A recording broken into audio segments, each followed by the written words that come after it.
الدكتور مرسي لأمور قدرية. الدكتور مرسي هو كان مرشحا. لو سمحت لي طيب. دكتور أسامة، ولكن يجب أن نعود إلى ميدان رابعة العدوية. نجل الدكتور محمد مرسي الرئيس المصري يتكلم الآن في ميدان رابعة العدوية.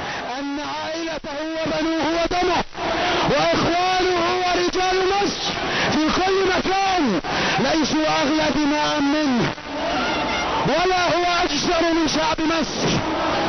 هذه الثورة قدر الله لها رئيسا يذود عنها وشعبا ينتفض لأجلها.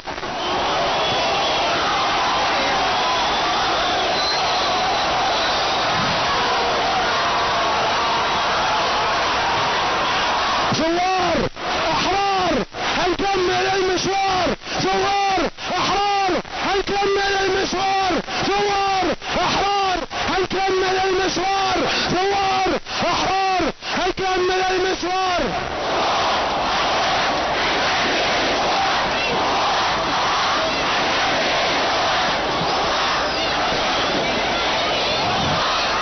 شاء الله وقدر هذا الطريق، وإننا نعلن أننا على مصلحة مصر لا نراهن، وعلى جثة الثورة لا نفاوض، وإننا ندعو الرئيس بأن يثبت وأن يعلم أن الله معه ولن يتره عمله، وأننا في خندق الحق من اليوم وحتى يقضي الله أمرا كان مفعولا دونها رقابنا. نحن تعلمنا أنه ينشأ ناشئ الفتيان فينا على ما كان عوده أبوه، وأنا أقرئه السلام وأقرئكم تحية أيها العظماء، وأقول لكم نحن معكم وفي خندقكم ولن يتركم الله أعمالكم.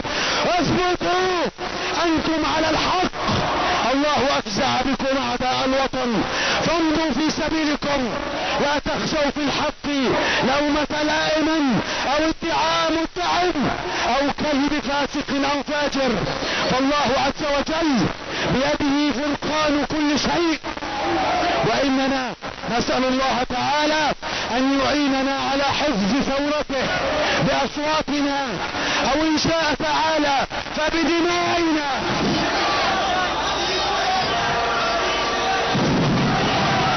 مرة أخرى سدد الله خطاكم، وأقول لوالدي اذهب أنت وربك فقاتلا إنا معكما مقاتلون. جزاكم الله خيرا وكلل الله عرقكم بالتوفيق، والسلام عليكم ورحمة الله وبركاته.